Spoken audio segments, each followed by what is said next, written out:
I'll just go ahead and start just with my observations, because that's what you're going to ask me anyways. First, I think that BYU has a really good team. Nothing's really changed from what I thought coming out of the game. I think they're a really good team. I think they're big. I think they're physical. I think they play hard. You know, I kind of look back and look at everybody get all over Texas and think, well, maybe BYU's a pretty good team. How about giving them some credit? And I think that even more so now. And so, you know, we'll see how they do down the road. They got a couple of really good teams on their schedule, but I think they're a good team. So when you're playing a really good team, then you can go right to the turnover battle. And we lose 4 turnovers against a good team, get none, we got no chance. And we could stop right there, but there's some other things. I think on offense, our red zone offense isn't effective enough. And certainly our short yardage, you know, third and fourth down, those two, they got to get cleaned up. You know, on defense, I think we got to get off blocks better, and we got to tackle better. You know, BYU did a good job of creating turnovers. They get a lot of guys around the ball, a lot of guys flying in there. You watch us, you know, we might have 1 or 2 guys to the ball against those guys. And so that's got to change. And, you know, I think it kind of boils down to that. I mean, you could, you know, if we could hang in there with the turnovers, you know, we always got a chance. Anytime we played a really good team, we've always done a good job with that. Created some things early to give ourselves some momentum, and, you know, we just got ourselves in a hole, and it's too hard to dig out. You know, you go from 46 in the country to 76 in the country in turnovers in one game. I don't know if there's much more to say after that. Seems like sometimes on fumbles, it's usually when the guy's fighting for extra yardage and somebody comes up from behind or something. How does the guy weigh that where you're trying to fight for as much yardage as you can, but, Yeah. you know, how do you look at that? I don't think they should be fighting for extra yards. The ones that I think that they hit creases and go forward and fall forward and try to run through that, but I don't think guys should be dancing and pulling and spinning because bad things are going to happen. It's, you know, kind of the similar debate about on the goal line, you know, you reach the ball across, and people have different opinions. I don't think guys are, you know, you watch Shane, who's a heck of a playmaker, does a great job. You know, he's stopping and starting and looking great, and he gets very few extra yards. I think he should find a crease and hit it, and I think the same thing with Jay. You're gonna put the clamps down on that, you know, and instruct guys to do that now? Yeah, we got to do a better job with that. It always starts with us as coaches. You mentioned the red zone offense. What can you guys do in there? Are you looking at some different things or different play calls? Absolutely, all those things. Yeah, it's not any one thing. If there's any one answer, we'd fix it in 2 seconds. Anybody would do that. There's not any one answer. It's all those things. Do you think it's the play calls or the execution of it? It's always execution. They all look good on paper. I mean, we're not going to call anything that, you know, every once in a while they'll line up different. We'll call timeout and say we want a different play. But, you know, it comes back down to execution every single time. That doesn't mean that it's all on the players. We got to coach them better. Really, red zone struggles happened in the season opener and then probably a little bit this last game, but in those middle 6, it seemed like you guys were pretty efficient. Well, and I think when you play against a really good team, you start to get exposed a little bit in some of your weaknesses. And so those are the things we know that we got to tighten up. What did you think of the targeting call when you got better look at the? I think it, you know, it is targeting. That's what I think. You know, I mean, whether we agree with that rule and a guy's going to be ejected for, you know, that's a whole different debate. But, you know, I think it's, you know, when you get involved with the guy's head, that guy going over the middle, you know, no matter how it is, they're going to call targeting. What does that do for you guys in the secondary, at least for the first half and next week? I mean, next guy up, you know, next guy up. Can he, where does he have to go for the first half? Yeah, so he can't be on the field, so we'll figure out where to put him. In the locker room? Might bring a cage for him. Do they look at that again after the game too, before suspending you for the first half of? That's a good. I think they look at everything, but I don't think one has come back where they've looked at it on the field and then afterwards, the next Monday or whatever, said, "Oh no, they were wrong again." What do you teach your players? Where do you teach them to hit? So you know, try to knock the numbers lower. numbers or in the Numbers lower. So did he kind of get caught in no man's land there, or did he just made a bad? Well, you know, it's hard. I mean, it's Didn't not the easy. receivers duck? And that's what happens. You know, they lower themselves. And so then all of a sudden the strike zone might have been good. And I think that's been the kind of the big debate by a lot of certainly defensive coaches. It's like he's going for the strike zone and it changes that fast. Hey, the rules are the rules. We got to figure out how to play by them. Was And it he helmet or launched shoulder? too. hit him It was a in the shoulder. head? It was a shoulder hit Yeah. in the head. Mm-hmm. They launched himself too, right? So, I mean, when you Well, he do didn't that, launch. I mean, he stayed on his feet. He gave him one of these. It's it's just, kind of hard to change your angle. yeah, it's a hard thing, but you know we got to figure out how to deal with it. There was a situation in the game, I wanna say maybe it was the third quarter, where they had the down throw. Yes, And if I saw in the paper that you'd said that they had told you it was third down. yes. I The don't guy in the field. I knew what down it was, but I asked him, "Is this third down?" And he said, "Yes," and the ball was snapped. Okay. So Well, hey, What would have happened if they? I have no idea. You'd have to ask them. And they credit you as having a fourth down conversion then on that. Yeah, on the I stats. don't know. I mean, I'm not going to worry, but we got it, and so I don't know what would happen. Looked like one of the markers had third and one had fourth, I guess, was it? Yeah, They didn't think I just Jay got saw the first down. scoreboard and I saw the down marker on the side, and then I asked the official, and all those were saying third down. And so, Because Jay got 10 yards, I think, on the first down, and I didn't know, maybe they didn't credit him with the first down. yeah, I'm not sure. Yeah. Thoughts on Taylor when he had to come in? And Jeremy's not long-term, right? It's sort of. Yeah, he's kind of week to week. Okay. And, Taylor but off. thoughts on Taylor, yeah. He did fine. You know, he's been practicing hard, and he gets reps in there, and you know, he'll get more playing time probably this week. Do you have to try to get Dylan a monitor to be able to watch the first half so that he doesn't come out there not knowing what's going on in Yeah, the game? And we'll see. Yeah, I mean, we'll find out exactly what we can do. You mentioned the third and fourth down conversion. Did you think you guys picked up that fourth down watching it on film? Yeah, absolutely. But you know, they didn't give it to us. We can't put it in the officials' hands. It looked like you were upset that they didn't let you snap the ball quicker on that play. Yeah, I mean, you know, they're substituting every play. Everybody is, and they don't hold anybody up. And then the one time that we're trying to go, then they hold everything. You know, we still got to get it. Sorry to go back to the targeting play, but I mean, how do you try to separate the ball from the defender in a scenario like that now? It just seems like it's so much more You just difficult. gotta hit the strike zone. Exactly what we're talking about. I think you got to wrap up, and those two things, and then hopefully the ball comes out.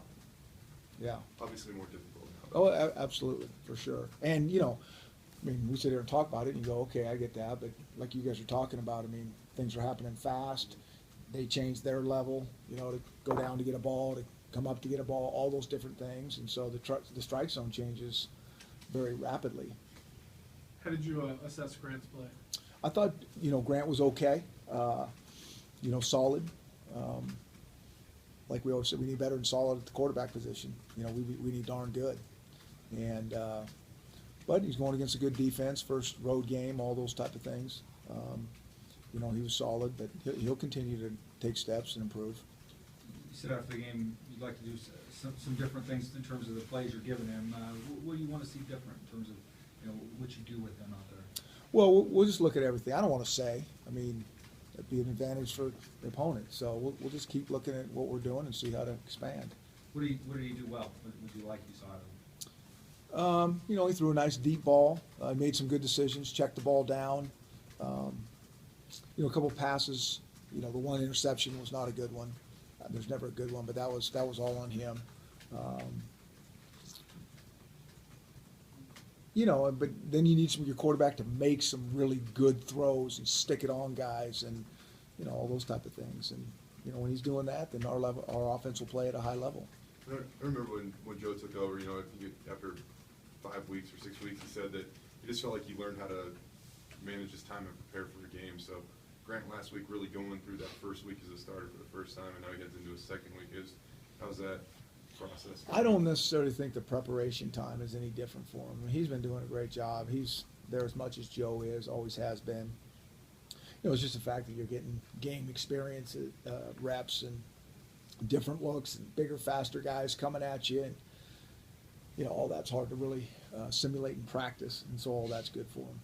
Extra day off, is that gonna help you heal up a little bit? It always does. You know, an extra day feels like a lot.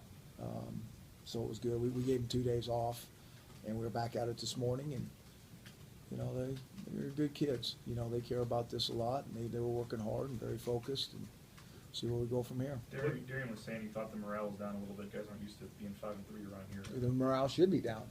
I'd be disappointed if they're excited about where we are. So, like I said, they care about this thing, but that doesn't mean they're not going to refocus and go hard. And they practiced really well this morning, That's what all we can ask them, is to continue to get better and work really hard with a sense of urgency and a sense of purpose and a focus. How do you get the morale up, though? I mean, obviously you need it up going into the next game. It'll be up. Jim McElwain's kind of turned things around at Colorado State this year. Thoughts on what he's been able to do with the program? Yeah, I think he's a really good coach, and you can see it, when you watch all their teams, how far they've come from last year. And they got some good players, and impressive, and no different than I thought he'd do. What specifically do you think are their strengths? I think they do a nice job on offense running the ball. Got a very good offensive line with some good backs to go with it. I think they play to the strengths of the guys that they have. I think they're getting better as the season goes on. That's always a sign of good coaching. I think they're gaining momentum. It seems like they're doing a lot of like the little things well too. I mean, special teams are playing well, getting off the field on third down. Yeah, all those things. I think it all shows up, and you can tell that they're really making progress. Would you say they're the surprise of the league this year? No, I don't know who. There's always going to be some people that do better than you guys think are going to do. We don't make those predictions. I mean, we just try to coach our own guys as best we can. And but heck, we've been around these guys for a long time, and I think if you go to other guys' practices, you're always kind of amazed. A lot of guys do a really good job, and it takes a lot of things to stack up just right to make, to have success. And the margin for error of not having success is really slim. The running back's been pretty hot lately. What do you see out of him? He's a good player. I mean, he's strong, and he's got good open field speed. He's a good player. He's sturdy.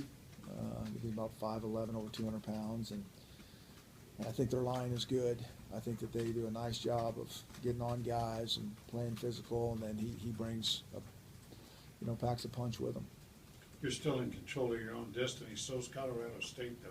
Yeah. Makes this a pretty big game. Well, they're all big from here on out, without question. And again, they'd be saying the same thing, I'm sure. I mean, we're just trying to take care of ourselves and play at the best level we can play at. You guys have started slow a lot this year. And Darian said you actually did the old put him back in the locker room, bring him back out at practice this morning, try to simulate it a little bit. But Yeah, I don't know why. I don't know why they started slow, so we'll see. I mean, you guys have gone through some of these things, starting slow in the second half and different things through your time, just kind of things that pop up here and there? Or? Yeah, it's always work in progress, and you're always tweaking. That it's never all just right, and certainly it's not all just right now. And so you try to figure out, okay, what do we have to shore up? A couple things that help us take the next step. You feel like that exercise with coming out, stretching, locker room, and then back, has that worked before? No. That's not going to do anything. I mean, it's just a mentality. It's just us taking every rep in practice serious, not going through the motions, practicing as the best we can. We don't get that many reps in practice. I mean, just by our time commitment and all those type of things. And so, that's why every rep we got to start fast, whether it's an individual drill or it's a team drill. I mean, it all just matters. This is probably an obvious question, but in your 3 losses, you fell behind and couldn't catch back up. How important is that, especially going on the road again, to make sure you get that turnaround? I mean, it's all about just playing our best, and from start to finish. And then if we do that, and somebody beats us, we tip our hat. But you don't like to lose when you don't feel like you put your best foot forward. You said after the game that maybe the guys weren't taking that turnover circuit seriously enough. Now you've mentioned practice. Do you feel like you're getting enough out of practice? These guys are practicing with the right. I think we could do better. There's no doubt. And it's hard to come out there every day, like everything depends on it. This rep right here is going to depend on Saturday how we do. I mean, that's hard to do. But I just know good teams practice really, really well at all times. The fact that you do control your own destiny, does that make it easier to tell them, kind of a 4-game season here, that whatever's happened in the past doesn't matter? Yeah, I don't know. I mean, to me, it doesn't matter what our record is. It's just like, I just go back to the statement I made. I mean, you just want to put your best foot forward and feel like you're doing the best you can with what you have. And if we're doing that, then we should be able to live with that.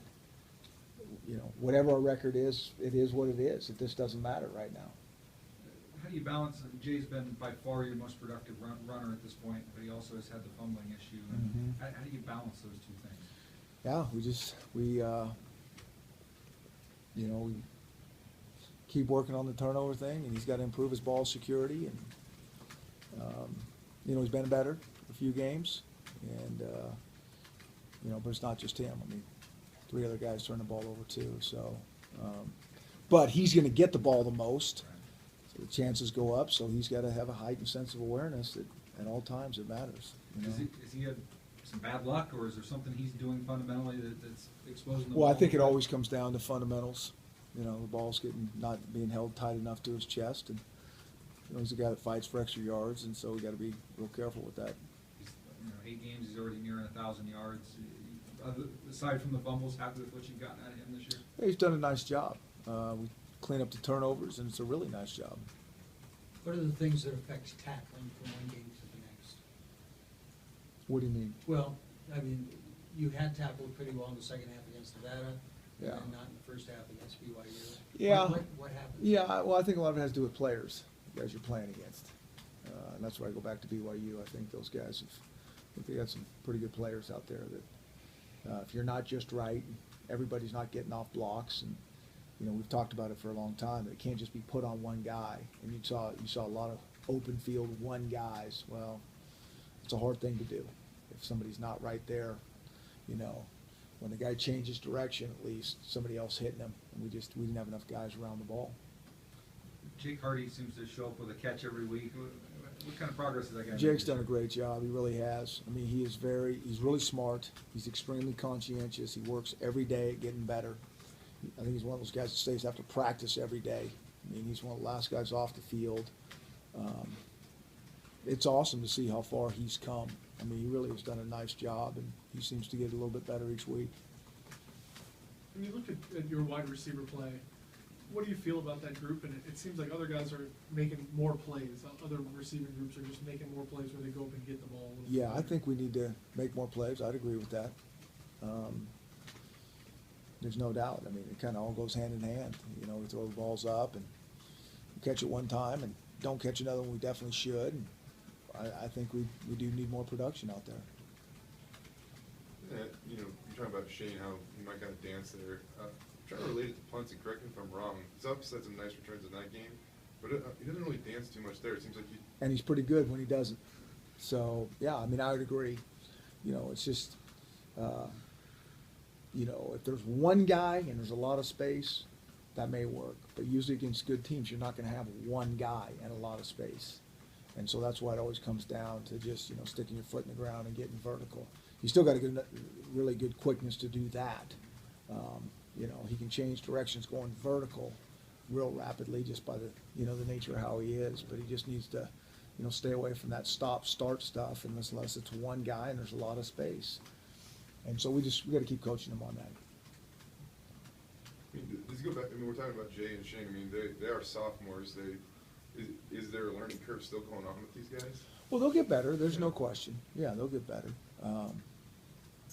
But we need them to play it. I think they're playing fine. But it doesn't matter if you're a freshman or an 8th grader. I mean, if you want to win, you can't turn the ball over. I mean, that's the bottom line.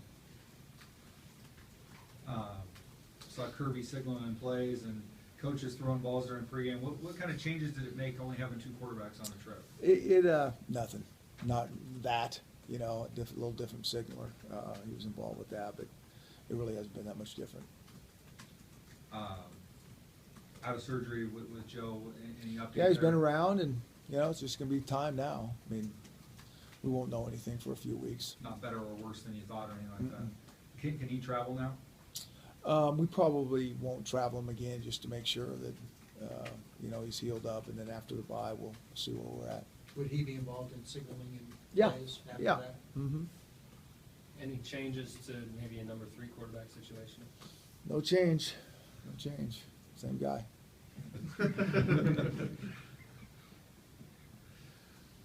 When you look at playing these games on the road in particular, I know you guys have played some of your best opponents on the road, but is there a different energy that you've got to bring? Particularly, you've played in some road games where you got to bring your own energy. These games you haven't really had to bring your own energy. Yeah, I think it's always about bringing energy. I mean, we have to bring our own energy. I mean, there's going to be, it's regardless of what's in the stadium. If there's good energy there, it's not for us. I mean, we just have to bring that focus, that intent, banding together, and it doesn't matter if it's a half full stadium or a packed stadium. It's still about us bringing that positive, good, energy and focus. You mentioned that when you play good teams, maybe they expose some of the weaknesses. You guys have had some success. Did you guys maybe feel better about yourselves than you should have, given that you were able to rack up yards and points? And No. did you kind of paper over some of There's those no things? moral victories in any of this stuff. I mean, you just look at how you played, and do we play good enough? Those type of things, and we just didn't. I mean, the turnover thing, the tackling thing, the getting off blocks, the short yardage. We're not going to make all those plays. I get that, but you cut all those things in half. I mean, with that being said, we played over 90 plays on each side of the ball. If you go back to, if you clean up 10 on each side, it's a much different game. And that's how it is every game, though. But that one really jumps out there that you go back, you have about 10 plays on each side that you're going. That's not nearly good enough, and we're better than that. When you play 90 plays on either side, do you have to expect more mistakes than if you played No, 50? I don't think so. I mean, I don't take that mentality. I think protecting the ball is protecting the ball, and 4th and 1 is 4th and 1, and you get in the red zone, you got to be clean. I mean, it's all the same football principles.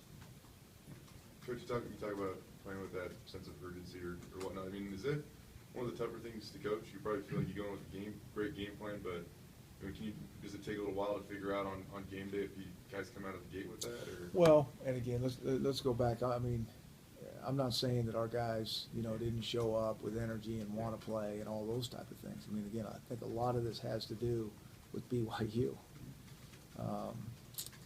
But I do think, just there's a small margin for error on all these little things that add up, that, all these little things matter, just your focus and, that chip on your shoulder, and, every game it's the same. And that's a hard thing to do every single game. And, certainly if you play somebody of the caliber of that, if it's not all just right, then all of a sudden a lot of bad things kind of show up. How do you roll there? Travis did okay. First start out tackle, and he's not necessarily a tackle, but he's pretty sharp and he battles hard. And he's a physical player, and so he'll continue to make progress. Where had he been until the last couple of weeks? Where had He'd been spending most of the inside, time? guard, and center. So both those Mhm. spots. Yeah. Long term, is he an inside guy? Yeah, we would think so. Mm-hmm. But held up out Yeah. there, okay. Yeah. Expect to get anybody back for this week? We'll still see. I mean, I know it sounds like, Kirby's been so long, but he truly has been week to week. I mean, he was out there running around today. I mean, I just don't know. And I mean, I think a lot of the guys are like that. Early in the week we're thinking, hey, he's going to have a chance. And as they take a few more reps, it's like he's not ready. So, John Brown's getting closer. Reese is still week to week. Who else do we have? Given the Dylan situation, how's Jeremy? Jeremy, he's kind of the same boat. It's the same boat there. Does that affect the game plan, or do you have to make a determination at some point in the week whether these guys are going to play or not, or how does that? Yeah, I think you do. Sooner the better. But yeah, there's got to be a point that it's like, he's not going to play, and then just depending on what's behind him, it's like, okay, could he go out there and do something in a worst case situation, and then you just go from there. Burbeck and Moxie haven't played a whole lot the last few weeks. You need Yeah. to get those guys involved more with what you're doing with them? Well, you'd like to, but they got to earn the reps. I mean, they got to show up in practice, and when they get a chance in games, they got it. Whether it's on special teams or offense or defense, they can do it. They got to earn those reps, and you'd like those guys to get in there a little bit more. Both are going to be really good players. I think they're getting good experience, even though they're not getting a ton of game reps. I really do think they're getting good experience, and probably by the time the season's over, they'll hopefully get more. You mentioned the chip on the shoulder. Does this team have the chip on its shoulder like your previous team? I don't know. We'll see. We'll see how we finish here. The kids are working hard, you know, they care about what we're doing. I mean, I know that, and now we just got to go, you know, translate that on the field on Saturdays. How do you think your corners are playing? I think they're playing okay, you know. Last year, those two senior corners, you know, it's nice to have two experienced guys that have seen a lot of things. And, you know, again, BYU has a pretty good receiver, some big guys that made some good plays. And I think they'd be the first to tell you that, you know, they got more to them. We'll keep improving there. It does seem like a lot of guys are trying to throw high balls on them, given their size a little bit. Well, and I think that's the way a deep ball should be thrown, is, you know, you got to turn that ball over and kind of drop it on the receiver, and hopefully he can go up and make a play. We were talking earlier, you know, receiver go up and make a play on a ball that's kind of a 50-50 ball. One more about Kirby. You know, I was old enough. I remember the very first question we asked him this fall was about his senior season and his expectations, and his answer was, "I just want to be healthy." Yeah, I don't know what to say about that. Maybe he's thinking about it too much. Yeah, I mean, that's what everybody wants to do their senior year, and it's really frustrating because even after it happened, we thought, well, it's not too bad. You know, he's going to be okay. And then that week kind of went on, and it was like, you know, he's not going to be able to make it this game, and it's just kind of stayed like that. And so sometimes the feet are like that; they just don't heal. And so it's, you know, I know he's been extremely frustrated, and we have been as well, but it is what it is. And, you know, he realizes the clock's ticking, and we all do. And so it's, you know, part of the game. All right, guys. Thanks, Coach. Thank you.